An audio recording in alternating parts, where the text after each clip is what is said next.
Alrighty, welcome back to the swamp. This is the ogre and the ass. How you doing today, Eric? Doing pretty good today. All right. Well, before we get started, we can't forget to play our short little intro. Bam! Right there. There we go. Can't forget the most important part that ties this whole thing together. Exactly. Oh, okay. Don't. Yeah, this is why we can't have nice things. Okay, so Eric, today we're going to be talking about why people should be starting their own small businesses. So we're just going to jump straight into this today. Like, why should people get started? Well, for anyone out there who has that hesitation, I kind of want to debunk any reason for it. I know you and I, we're not multimillionaires, but we've started our own small businesses. And so even starting this has been quite the adventure in the last 3 weeks. So Eric, I want to hear from your point of view first. Why should people start their own business? Well, I think the reason why we start our own business, or people in general, is because it's really, let's be honest. I mean, a lot of people on this earth, they just live the day-to-day life of just a 9-to-5 job. And again, I'm not trashing or shitting on 9-to-5 jobs. They're necessary in the moment. They're good for you. But it just kills your creativity. And it's the same issue people have with the educational system. It kills your creativity. You have a certain standard that the state wants you to have. And that standard may not be good for you. And so going out of that, my point is it's good to go out of your comfort zone and do something that's probably needed in the world. Who knows? You can be the next baker, on your corner, or you can be the next, maybe a small town dentist, or just something out of the norm that you wouldn't normally do within your family. Go out there and do it. And if you fail, that's totally fine. I mean, taking an L is how you learn. I mean, I'm taking L's right now with this MacBook that I just got a few weeks back. I'm actually following in Thomas's footsteps and doing online marketing, trying to get that website up and going because I figured I have this technology. Let's put it to use. And, this ain't like the 1860s. Now it's a lot easier to do your own business. And I think it's pretty fair to say that you've lived like a caveman most life, right? I have, actually. Yes. So this is your first real laptop. Oh yeah, it's wonderful too. Yeah. Definitely a good start going with the Mac, my guy. No, and so kind of rounding back to why people should start their own business. First off, the independence of it, that everything you do is in your own hands. I was someone growing up, when I was a sophomore in high school, I remember being a sophomore in high school and I did not know it was okay to be wealthy. I didn't know that. I thought everybody had to fall into a 9-to-5. I was going to be a police officer. Talked about it for the longest time. Yeah, I want to be a police officer. And in the back of my mind, if everything were to fail, everything in my life failed every single time, I'd be a police officer, actually a deputy for a small county. I'd love to go do that. Just have that small town living. But it wasn't until my sophomore year I was talking to someone, and she was a wonderful girl on the softball team. And I just kind of made a joke oh, you plan to be rich one day. Kind of like a joke that only, it's a joke that you could choose to be rich or be wealthy. And she's like, yeah, I actually do. I remember sitting there, wait, what? You can do that? That's okay. I couldn't believe that. That totally blew my mind in that moment. And I will never forget it because I was just you can choose to be wealthy and however you want to define it. People will love to say rich, but really what is rich? Is it millions, billions, whatever you want to put it as? Or is it just, hey, I make enough what I do online to where I can just sit at home and stay with my family? Whatever that is to you, that's totally fine. I did not know you could do that. I thought you had to go 9-to-5 to a job, bust your back for 40 years or 20 years if you got a great job, had a good retirement plan, and then you're chilling, you're living your life. Well, what's left of it, I guess. Yeah. Right. Well, I remember being a police officer and someone's telling me oh, you can retire in 20 years. I don't know if that's even true now, but I remember oh man, if I go in at 18. I think actually it's still 20 years. Is it? Yeah. Okay. So. Then even if it is, and I remember being I'll go in at 18 and I'll get out at 38. How amazing would that be to be retired at 38? Oh, I was just in love with it. Yeah. I was going to say, 28, 38, yeah, that's a good retirement age, but still, your 30s are important and so are your 20s. And I don't know, I feel like even that's still kind of, for me, pushing it. I don't know, when I was younger, it was strange. I had this, mindset of no matter what I wanted to do, whether it's, study insects or dinosaurs, I want to be the best at it so I can be my own boss. Yeah. And then, reality hit me in the face. And, my bishop one day said, these can just be hobbies. And I was like, you're right, because I don't really want to go to college. I don't want to go to Stanford. I don't want to go to any of these expensive schools or anything. And not like we'd get into them anyway. Exactly. Even if we got in, I wouldn't last that long. Right. But I don't know, that would bother me. And so instead, I spent these last 10 years just trying to figure out, what do I want to do with my life? And I was all over the place throughout the United States. And so I finally settled on, just going out here and doing this stuff with you, your podcasting and, online, social media marketing, stuff like that. And, it's a scary thing because like you mentioned, I'm a caveman, this is my first time getting a MacBook and it's nice, but I'm going to learn it. And I'm definitely going to make sure that, I can, have my own business and be successful. Right. You just want to have that power in your own hands to be able to dictate what you do. And see, I think to me, that's so powerful to have that. Because I get jealous. I don't know if you've ever noticed this, but when you're at work and then it's let's just say 11 a.m., right in the smack dab middle of your day. And then you see people driving around in their cars and you're just like, wait, what are you doing? Shouldn't you be at work? Why aren't you working? Yeah, right. Why aren't you? Why aren't? I don't get that. I actually had a moment for about a week. Now, if I was out and about, so during my breaks at work, I'd go over to the grocery market fresh right next to it. Wait, okay. I thought you meant back in Rexburg. No, It's here. right No, Rex. here. Oh, okay. Yeah, right here. And I would just go to fresh during my breaks. And I'd even ask people, when I could just tell they're grocery shopping, I was like, hey, what do you do for work? Because you're not working right now. I was in my uniform, so everyone knew I was just taking a break.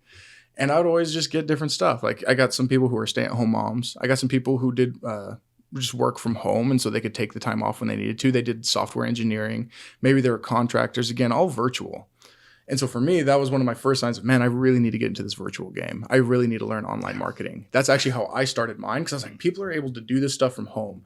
I'm a caveman. People can look at me. I'm the ogre here. And I'm totally, I've been a caveman in some ways where I'm I don't know how to do any of this stuff. And now, just from this last, I don't know how many months, I'm finally deciding I was going to be done with that, done being that kind of person. Now what I've been able to change into, and I'm just your whole mindset changes. Once you start a business and you find out the strengths you can have, then you're man, you need to do this too. It's almost addicting. It almost sounds like you're trying to sign people up for some sort of pyramid scheme, but you're not. You're just you need to start your own business. You need to go do this, whatever it is. I don't know how many times now I have just been wanting to kind of drop what I'm doing and just go and be I'm just going to start a power washing business too. Why? Because I know people are doing it and it works. I know how to do it now. I know how to market it. I know how to get in front of people. I know how to sell myself. And so one reason why everyone should start their own business, or if people really hate their jobs, one reason they should do it is because then you get to have that feeling of adventure. And it is an adventure. It's just setting up this podcast. A part of me is man, 10 years from now, if we're even still doing it, how is this going to feel? What is this going to feel like? Yeah. Just being man, I remember when we barely knew what we were doing. I remember just 4 weeks ago, I had no idea, even the equipment that was used, the software that you use to edit videos, to edit the audio, all of that, just completely in the dark about it. So absolutely, one big reason is that you need that independence and you need that feeling of I can rely on myself. Jobs will always be around. You can always go and get jobs. You can always sell your plasma. I've done that. Yeah, I've sold plasma. I've sold my body plenty of times. So let me tell you. Let me tell you. So someone made a good comparison. They're like, did you know all forms of work is prostitution? I'm like, what? What are you talking about? He's like, well, you're here, aren't you? You have to keep your body here 8 hours a day. They tell you where to put your body and what to do with it. I'm like, gosh, dang it, you're right. You're right. I'm putting myself out there. I'm working 9th Street right now. You know what I'm saying? I know what you mean, man. Was it the California Inn? That's right. Was the hotel? Yep, the California Inn. No, that's how I know. That's right. We've never really heard of it, just heard of it through other people. Exactly. No, it's exactly. And I think that's so funny now because it is that form of, we go to someone and that job, I'm thankful to have a job. I'm thankful that, that I get a bill, I am able to pay my bills. But it's so much more amazing now that I have my own business and I'm helping other people out. I started my business specifically to help other people start their business. People who have no idea, how do I get my name out? How do I get people to find out about me? Where do I go and what do I do? And I can just give them that simple stuff now, well, this is what you need to do. And I think that has been one of the best things too, is that you see people get confidence through you. Yeah. I definitely can agree with that, because one thing I've learned about myself is, I think I mentioned this before with you, but I do have a huge ego, but at the same time, I'm not gonna lie, I thought I had something else coming right there. I was like, wait, this isn't that kind of talk. No, ego. This ain't the OnlyFans podcast. but coming soon. Oh no, no, it is not. Well, at least not on my channel. But no, though, I was gonna say, I just even though I have this ego, a part of me, I definitely learned this on the mission years ago, that there are more important things out there than yourself. You got to get over yourself. There are people out there who need, Thomas, who who need me, or whoever's watching this. So go out there and do your best to hype them up. And I find more pleasure in being a hype man anyway than being like the main guy. Because being the main guy, I mean, let's be honest, anybody can be the main man. But when you're like the hype man to the main man, I feel like, Thomas, I feel like that's actually more fulfilling, because you're doing a service for them. Like you said, you boost their confidence. And it bothers me when people don't have confidence around me, or when they feel bad about themselves, because it's like, man, I can't enjoy myself if you can't enjoy yourself. And so, like you said, I like to hype people up, and so that's one of the main reasons why I decided to definitely, do what you did with the Bluehost website and start, doing your own social media marketing. Yeah. So yeah, it's definitely fulfilling to help people out. Yeah, you definitely do get that fulfillment, being able to be there and talk to them and help them out, see their confidence grow as well as your own. And it's really a great dichotomy that you see as you're helping someone out, you're helping yourself out at the same time, almost in a selfish way. And people are like, well, yeah, because you're getting paid. Like, no, like you get to see confidence in people. You get to see like that actual fulfillment coming into their eyes and into their life. And I can't wait when we have more small business owners on here, either ones that we have or haven't helped. I'm okay with that. Just to see that confidence and that light in their lives of why they love it so much. Yeah. And going back to originally what you were saying, you mentioned about just going to fresh and, getting food and stuff and asking people these questions. It's funny, when I leave work, I always look behind me. And right behind me, I work at the Utah Valley Hospital. There's Mount Timpanogos right there when I get out. And I always look up at it, and I'm like, dang, that to me is like the epitome of freedom. Like every time I look at it, I feel, I guess we just use the word trunky, to another missionary term, but I feel an urge just to go up to that mountain and just be free. Because it's a very beautiful mountain. And that's one of the things I want to tie back into owning your own business, or, going to, doing your own adventure. It's fulfilling, and it's a way to freedom. Not to say that, again, 9-to-5s can't get you to freedom, but no, they're not. Let's just be honest. After 40 years, they will. Oh yeah, exactly. It's kind of the freedom where it's like, oh, the slaves are free. Yeah, after like 200 years of it. So I'm just saying, it's like you want the real freedom where it's like, yes, this is my business and I can go and come whenever I please. Yeah. So definitely, go out there and try and go to your Mount Timpanogos, go out there and explore and try and find something that you like to do, and then see if you're good enough to make money off of it. Yeah. And, for the last few minutes now, we've only been talking about why people should start a business. And some people might be sitting there and thinking, okay, well, I would start a business. I know why to start a business. I don't know what business to start. I don't have any particular skills. First and foremost, I will give 3 skills right now that you can just YouTube and you will learn it. You can be just as good as any average Joe, and you can go out, even if it's not your passion. Well, guess what? Well, at least now you will have a skill that you are learning, and that you will be able to at least become your own boss. That's a start. So power washing, window washing, and car detailing. I help all 3 businesses like that. Super easy. Okay, so what do I do? So go to YouTube, look up how to power wash properly, how to window wash properly, how to start a power washing business, how to start a car detailing business. What supplies do I need? You will get so many different videos with so many different answers, and you can just cherry pick the ones you like, that the services you want to provide. Okay, well, then I don't know what to charge. Okay, first and foremost, what do? People do not like it complex. Okay, they want it simple and in their face. They want packages. Give everyone 3 packages.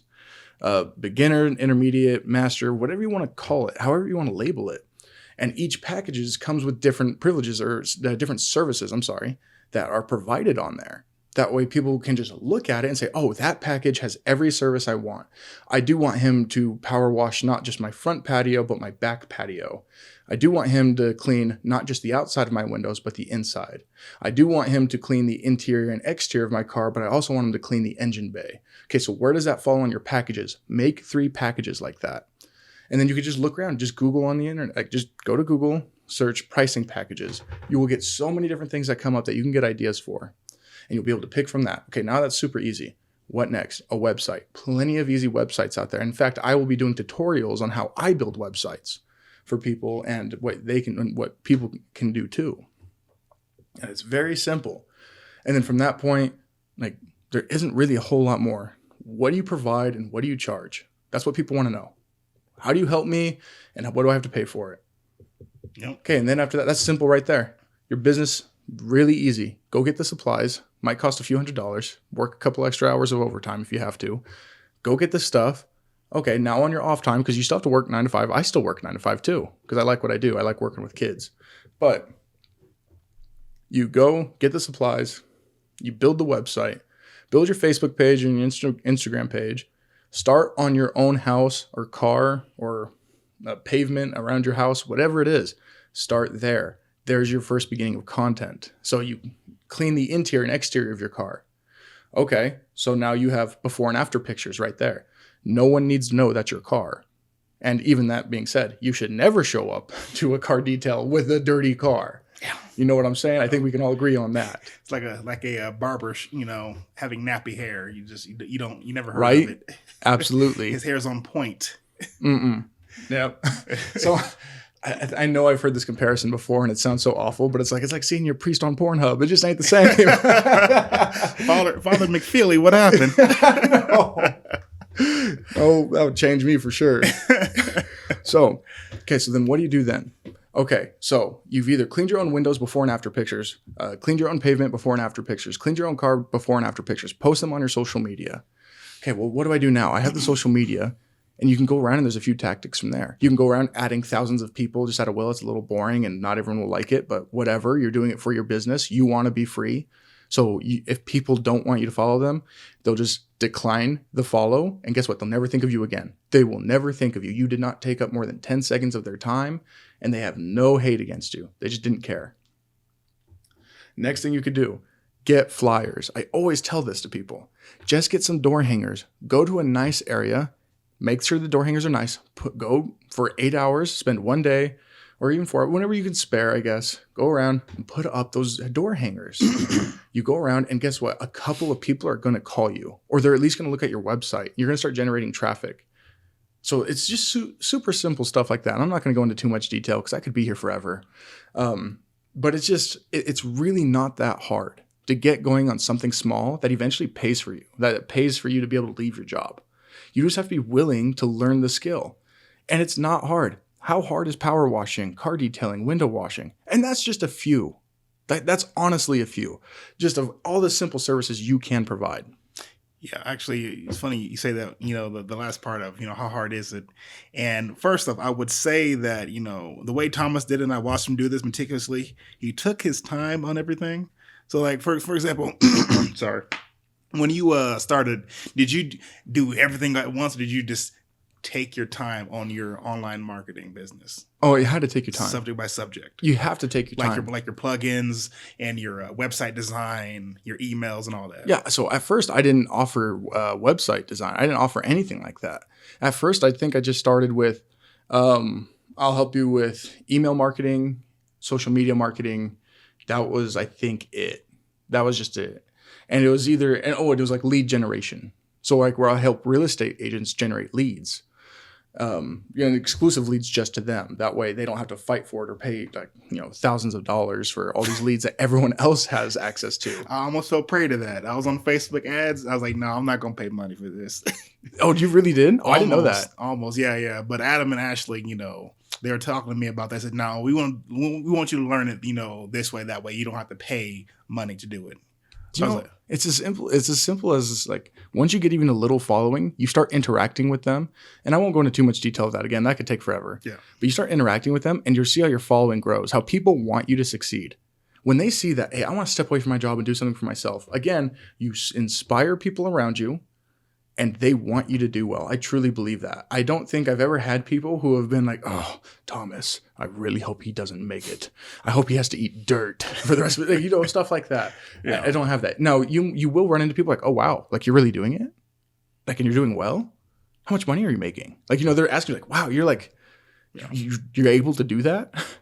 Because everyone thinks that when you start a business, you're going to make the next Walmart, the next Tesla, the next Target, and next multi-billion-dollar company. No.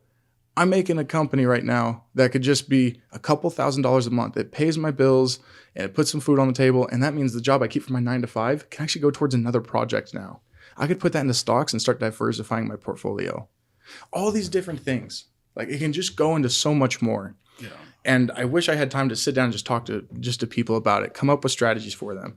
My stepdad, he's amazing. Like he has to be like the handiest man you could ever find. If there's nothing in front of him that he could not fix, because if he doesn't know it, he will go and find out.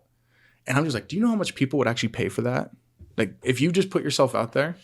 I remember I was in Page, Arizona, a small little town, and everyone's telling me like, dude, if we got a good plumber out here, he'd be getting paid 6 figures right now. Just learn the skills of being a plumber, go out to Page, Arizona, and everyone wanted, like, because everyone needs them. And there wasn't anyone out there providing a good enough service.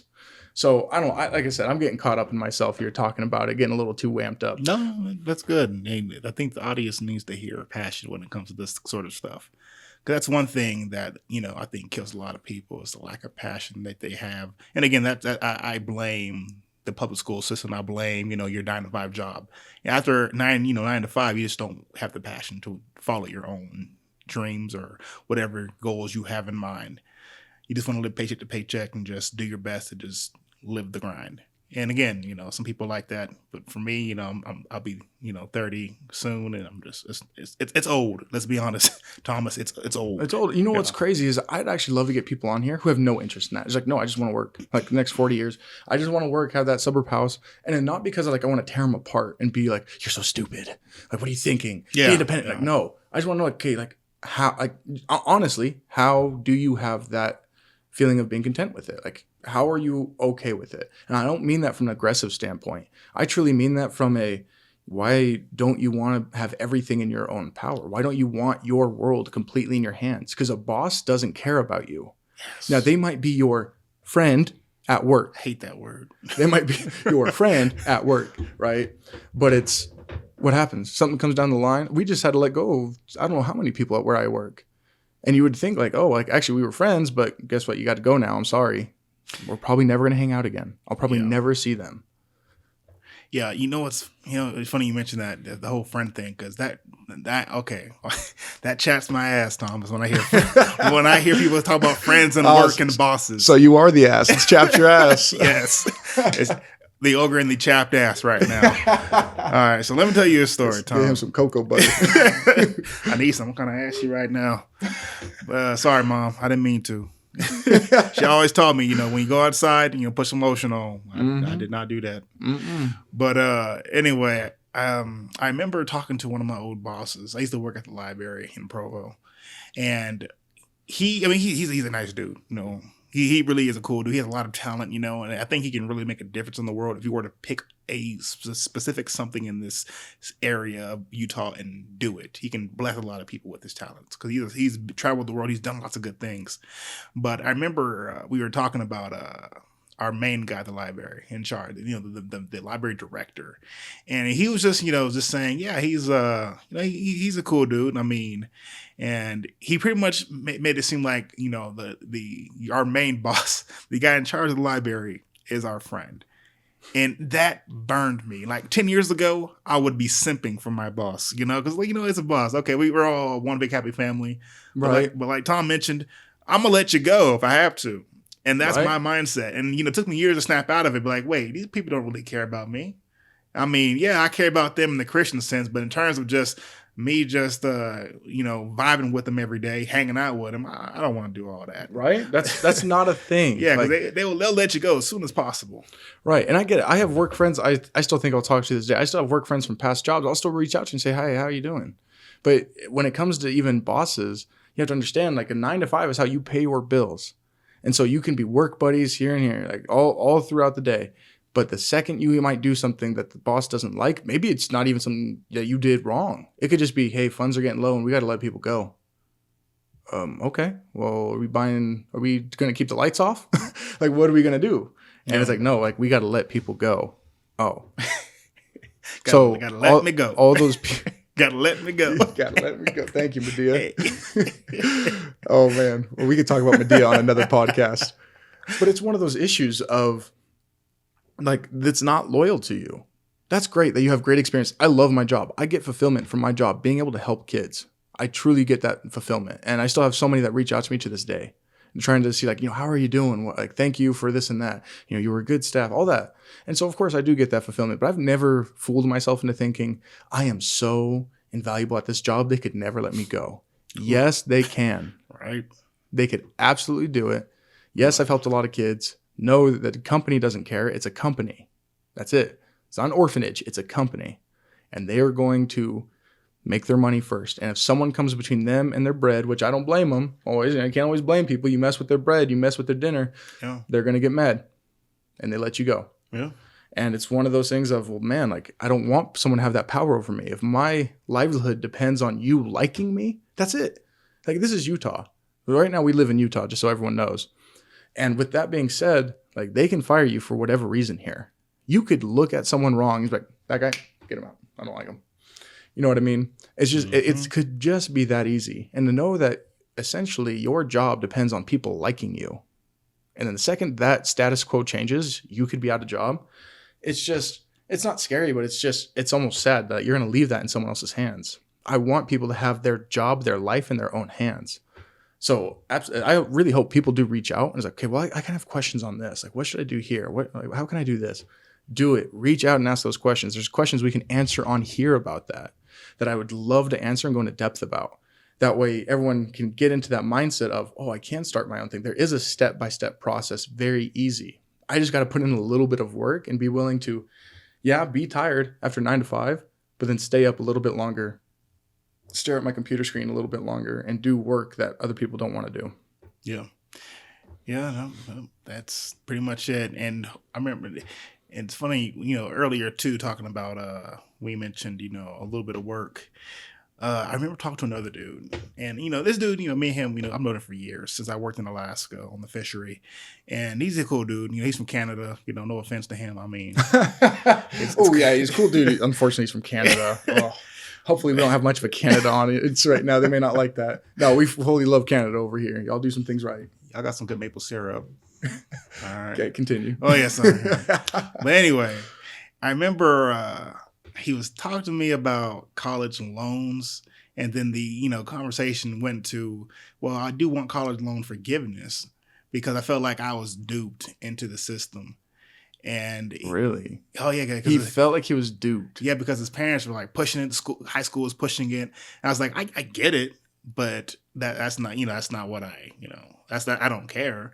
But the point that he made though too was because also made a point. He says, well, I also want to go to college so I didn't have to, work my own business and work, 40 plus hours or some such nonsense like that. He basically didn't want to put into work to own his own business.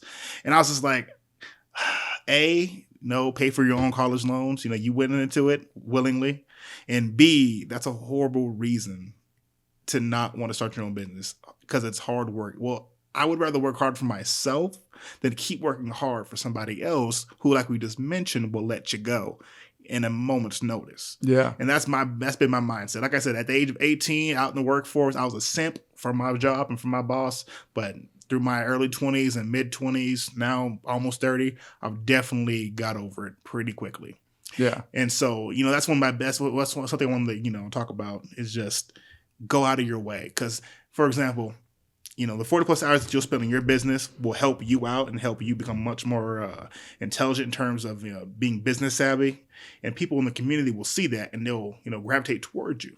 And second, it's important to realize that when you have something that you made from scratch, it'll be yours that you can pass down to the next generation. Yeah. You can leave some type of inheritance. I mean, everybody talks about, these millionaires and billionaires and these trust fund kids. Hey, look, I'm not a big fan of them either, but I do want to be them one day. I mean, of course, I'm not trying to say I want, a $500 million yacht or, I want to have billions and billions of dollars. But you want to be able to hand something to your kids. Exactly. I want to hand something down to my kids. That way they know, okay, my father or my grandfather wasn't no scrub. He did his own thing, and now I'm blessed because of it. And that's something you got to look at too. Leave your kids with something important and your descendants. Absolutely. I love that. There has to be some form of legacy you leave, but also something to take care of them. I don't know how many people now, just growing up, like you have family friends who unfortunately pass away, but they hand down businesses to their kids with opportunity. So even if they don't want to do it, which is totally fine, the opportunity is there for them. That's another thing. Don't you have a family that, like, when one day you have to leave this earth? Just FYI, no one survives this life. We don't make it through. I'm sorry to burst some bubbles right now. I didn't know if I'm dropping some truth bombs that people aren't ready for, but For some, you are. I know, right? Specifically the 7-year-olds, Oh, they man. haven't crossed that path yet. Oh, 7-year-olds, they listen to this. Wrong podcast for you. No, but being able to hand something down to your kids, something that will take care of them, or at least give them the opportunity to be able to take care of them. If they don't want to do it, fine. I know of a family business right now that it's basically fizzled out because the kids didn't want to do it anymore. But they did do it for a few years to survive. And then when they started their own thing, they went on their way. And I love that. If that's as far as my business went, that it just took care of them until they did their own thing, I'd still be so happy and proud that I did that, looking back at it. And so that's why now it's being able to help all these other people start their businesses. And that way they have something to hand down. And that way their kids can look at them and be like, oh, like my dad did it, my mom did it, I can do that. Yeah. And also, earlier when you mentioned the what was it? Putting the little postcards on the doorknobs for your business. Yeah, the doorknob flyers. Yeah, that goes along with what I was saying too, and what you're saying. Work. It takes also effort in this day and age. Where technologies run rampant. It's a pro and a con. The pro is, again, we're talking about online businesses and whatnot, or just any business, in marketing, using the internet to your abilities.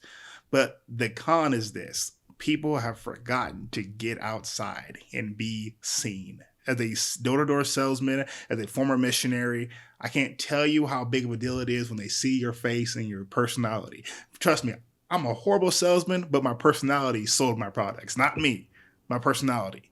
And when it came to missionary work, my personality crept through. Of course, the spirit too, of course, but it was mainly the personality that people saw, and then the spirit spoke to them through that.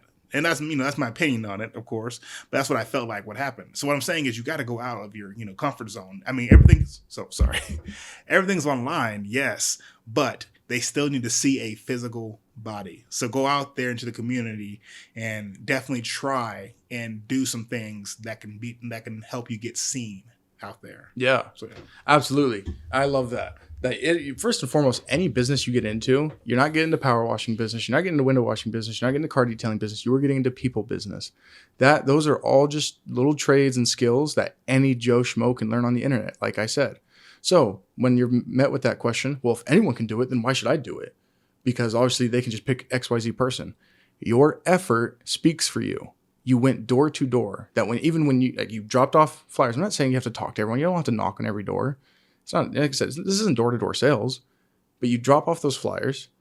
And then when you do run into people outside, you can talk to them. And then there's a face to put on it. That when people call you, that they are talking to you, because this is your business. It's something you have pride in. And you can be whoever you are, right? If you want to be like super professional about it, then lean into it. If you are a jokester like we are, then lean into it. People love that. There was a video circulating Facebook for a long time about this door-to-door salesman. He was selling some sort of cleaner. I don't know what it was, but he was hilarious. Yeah. He was just like his comedy that he was doing. You could tell it was practiced over and over again. Yeah. He knew every little bit of his pitch. And the reason, and he even mentioned it in a second, he's like, oh, the only reason your neighbors bought it is because they like my personality. That's fine. You do not sell the world's best products. You are not going to be the world's best power washer. That is okay. But if they like you because you are funny, or because you are distinguishable, you are someone who is not afraid to put themselves out there, or they just see this young guy is trying to put in effort, people admire that.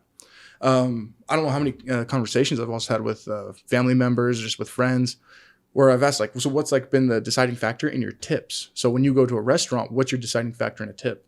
And they'll always say the effort that they see the waitress put into it, how kind they are.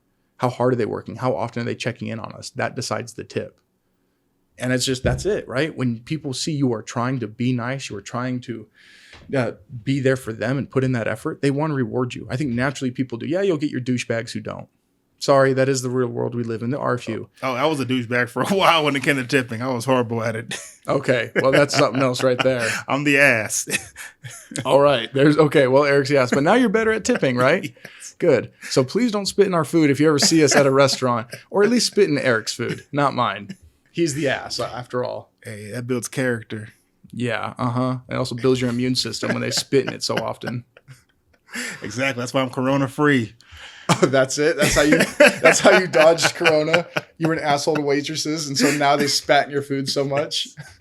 Here's a tip: get another job. No, No, I'm joking. Please, no. Waitressing is so hard. And by the way, I think that like the tips you can make, that's baller money. Yeah. Now, if you're doing it for the support of family, more power to you. Hey, let me tell you a story about tipping. All right, it wasn't until like the last few years that I got better at it. I was living out on my own out in Florida. And there's this great place called Waffle House, but real Americans call it Awful House because it's like a ghetto Denny's, but they have good food. And so anyway, Tom, what had happened was me and my friends, after we got back from our job, our workmates, we went to the Waffle House like at 7, 8 a.m. in the morning.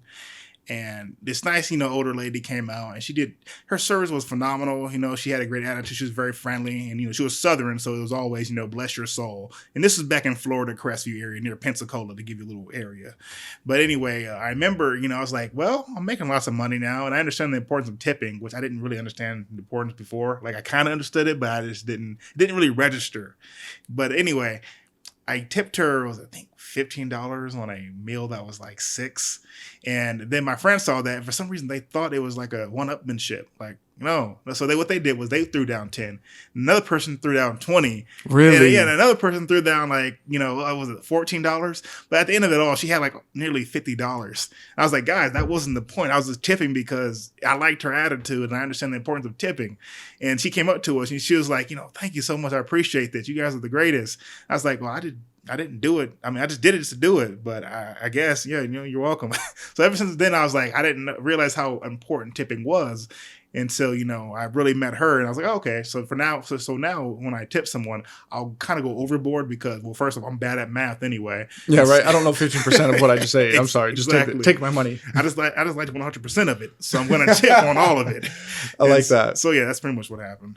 Yeah. Hey, and I think that's great. But I think that's kind of a funny psychology that you just mentioned, that you did that out of the kindness of your heart. Everyone else did it to one up you. I'm as kind as you. I'm as good as you. I'm better than you. I added $1 more. Did you see that? It's like a reverse auction. Right. You're losing money. A reverse auction. That is brilliant. I love that. No, and I think that really shows people too, in some ways. And I'm not going to sit here and to talk about, the good and the bad of people. That's not in me to do that. But I think we do kind of see that where we see someone who maybe tips $100. I know our friend Adam, he tips like $100. Or he tips a lot. I know that. Does he really? He tips something. He mentioned it a few times. See, and he didn't do it for like, hey, I'm better than you. He did it because he's like, I know what it's like to be a waiter struggling. I actually want to do that one day. I'd love to do that. I'd love to get to a point that's just your average thing. You go out once a week and you tip like a boss. Not because it's this is how much money I make. I can afford this. Flex. Right? I don't want to flex too much here. But no, you do it because it's like, like what that struggle is like. I remember being a delivery boy for Jimmy John's. Delivery boy. You did do that. Yeah, I was a delivery boy. Don't get me wrong. The tips were banging. But for what I was doing at the time, like I still am a bachelor, I guess, but I was just living at home. I had nothing to do, so I'd lift and I'd go to work, and that's it. That was my life. So I was making way more money than I needed to. The tips were nice. I was at least, I think, just on tips alone, I was averaging at least like $400 a month just off tips, and I also had an hourly wage, nice. And I was doing all part time. So definitely, if you want a good part time job, go deliver. They out in California at Jimmy John's, they paid like what, $14 an hour? No. Oh, I wish they did. That would have been beautiful. I think I was making like 10.50, something like that. Okay. Because normally they they pay like $13-14. Yeah. Nope, not me. No. Not me. And so, and I would love to do that too, because I know what it's like when you get a big tip and you're just like, wow, like, thank you. Like, that's awesome. Like you given me a better opportunity for this month of maybe I can finally treat myself to something nice. Maybe I can go do something for someone else too. And I do believe too that like happiness spreads. So when you give someone something big, whatever it is, even a gesture, a smile, a hug, if it is a big tip, whatever it might be, no weird joke intended by the big tip, by the way. But The big tip. anyway, moving forward. Thank you, Eric. Just a tip. No, we're getting close to that OnlyFans account. Hey, times are still hard. We ain't doing nope. Let's cut it there. It might be kids listening. So, but anyway, I think happiness can spread, and maybe in some ways for people it is a one up.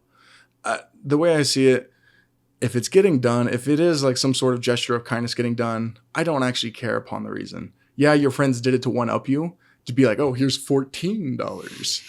But you know what? Do you think the nurse, like, or not the nurse, I don't know why I said nurse, but do you think the waitress like sat there and was like, oh, well, this $14 was just up, like, just to one up them? No, she sat there and she was grateful for it. She was thankful. Yeah. She has to work, man. And so when people just chip in, regardless of the reason, you still made someone's day. So we definitely got a little off topic from the business thing, but I think this does inspire people. Don't you want to be able to give big tips that you can see, like, you change someone's day just because of the financial situation you put yourself in? I think about that. That's one of my motivations for sure. Yeah. And, just, I think the moral of that story was just tip and make your own business so you can be more useful to society. Right. You're going to help out the economy. But one thing too, and again, go back. If you're still wondering, how do I start a business? Go back to earlier and when I was ranting, I gave you easy first few steps. I will actually be posting videos on this account, on this YouTube account, how I built my websites. Just play by play, really easy. There's probably plenty of others out there that do even better than I will. And that's fine. Whatever you want to go watch. But I'll leave it here. That way no one can ever say that we were like, well, why didn't you start a business, you dumbass? And then then we didn't give them any solution. Yeah. I won't do that. I won't answer. I have a question on here and we don't provide solutions. I want us to always make sure we have that answer. And if we don't, that we bring someone on who does have those answers. Because I don't want us to be like Kanye and getting yelled at saying, you don't got all the answers. You don't got the answers. I don't need that on here right now. I should have put that on like the soundtrack for this. I'm Yeezus. Dang it, Eric. Oh, man. We're probably going to get demonetized on that one now.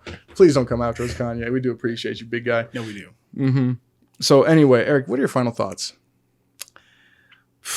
Honestly, just like we were saying, go out there, do your thing, and make sure that you have a why for the reason you're starting your business. And make sure that you take the small steps to ensure that you're able to have a successful business. And that's about it. I mean, you're not alone in this. There are plenty of people out there who are struggling just like you. But we already gave you some good tips. Take your time. It'll be all right, and you'll definitely make it happen. Take your time. Yeah, I know I'd love to leave my job tomorrow in some ways. It'd be hard leaving the kids, but I want to leave that feeling of like, man, I have to be here. Your boss tells you to be here. And so, yeah, you might have a very fulfilling job. And I think that's wonderful. I totally see the reason of staying. I think I could be in and out of treatment facilities my whole life. What I can't have my whole life are people telling me I have to be there when I have to be there. End goal, I'd love to have my own, but that's a whole nother topic. That's a whole nother conversation. So yeah, my final thoughts on it are kind of what Eric said. Be patient, take your time, and make the plans. But the plans are simple. They're right there in front of you. We've talked about just the first few steps. If people even hit the comment section, like, okay, so what do you do here? We will reply to those comments. And we probably make videos pointing you towards those videos. Or if you just want help and you're like, hey, I have the service, I don't want to spend the time doing the marketing, then you can hit me up and we can work together. We have all these different solutions. I never want to hear an excuse come out of this podcast.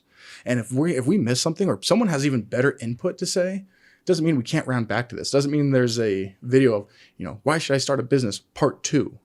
And we bring in the topics that other people mentioned. Like, oh, you can also do this. You can have this. You can start this.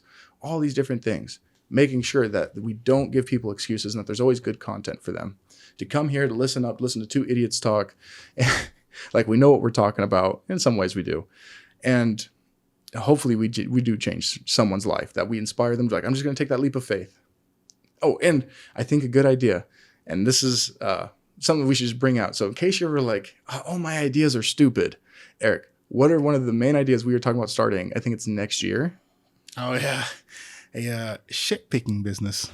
Let's be a little more specific, please. Oh yeah, of course. I mean, that is any shit, of course. I mean, not human shit. I mean, maybe we can do that too. No, but no. that's extra. No, we're not going there. No. Okay, fine. If we're just doing pet shit. So all right. dog crap in the backyard. Yeah, that's it. And if you really think that your business idea is as bad as ours, post it. Let me see how bad it is compared to wanting to pick up dog crap. Yeah. And let me see it. Yeah, and I bet you I'll pay for that service. I bet you I will. I'd love to hear it. So if you think you really don't have any good ideas, throw it by us. And we will show you a bad idea that we will still make work, that we are still going to pursue. Because we know what to do. We're going to be brave about it. We're going to sell ourselves before anything else. And before any service, we sell ourselves. Not in a weird way, not in a prostitute way, but you know what I mean. We sell our personalities to people. Don't. All right. I don't know how many times you can say OnlyFans on here without finally getting attacked, without finally having to like demonetize or having some copyright issue. That's the future, though. No. All right, Eric. So you got anything else to leave us on, or is that it for you? That's it for me. Just follow your dreams, follow your goals. Absolutely. And that's it for me, guys. So thank you so much again for watching the Ogre and the Ass podcast. Until next time, stay the hell out of my swamp.